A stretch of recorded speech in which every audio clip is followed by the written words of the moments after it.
I do not know if every man who assaulted Eoforich was drunk, but they would have been had there been enough mead, ale, and birch wine to go around. The drinking had gone on much of the night, and I woke to find men vomiting in the dawn. Those few who, like my father, possessed mail shirts pulled them on. Most were armoured in leather, while some men had no protection other than their coats. Weapons were sharpened on whetstones. The priests walked around the camp scattering blessings, while men swore oaths of brotherhood and loyalty. Some banded together and promised to share their plunder equally. A few looked pale, and more than a handful sneaked away through the dikes that crossed the flat, damp landscape. A score of men were ordered to stay at the camp and guard the women and horses, though Father Beocker and I were both ordered to mount. "You'll stay on horseback," my father told me. "And you'll stay with him," he added to the priest. "Of course, my lord," Beocker said.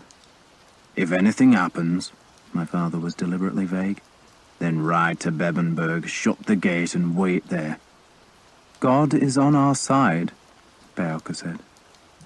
My father looked a great warrior, which indeed he was, though he claimed to be getting too old for fighting. His greying beard jutted over his mail coat, above which he had hung a crucifix carved from oxbone that had been a gift from Gutha. His sword belt was leather, studded with silver, while his great sword, Bonebreaker, was sheathed in leather banded with gilt bronze strappings. His boots had iron plates on either sides of the ankles, reminding me of his advice about the shield wall, while his helmet was polished so that it shone, and its face piece, with its eye holes and snarling mouth, was inlaid with silver. His round shield was made of limewood, had a heavy iron boss, was covered in leather and painted with the wolf's head. Alderman Uhtred was going to war. The horn summoned the army. There was little order in the array. There had been arguments about who should be on the right or left, but Beocker told me the argument had been settled when the bishop cast dice, and King Osbert was now on the right, Aelor on the left, and my father in the centre, and those three chieftains' banners were advanced as the horns called. The men assembled under the banners. My father's household troops, his best warriors, were at the front, and behind them were the bands of the Thanes.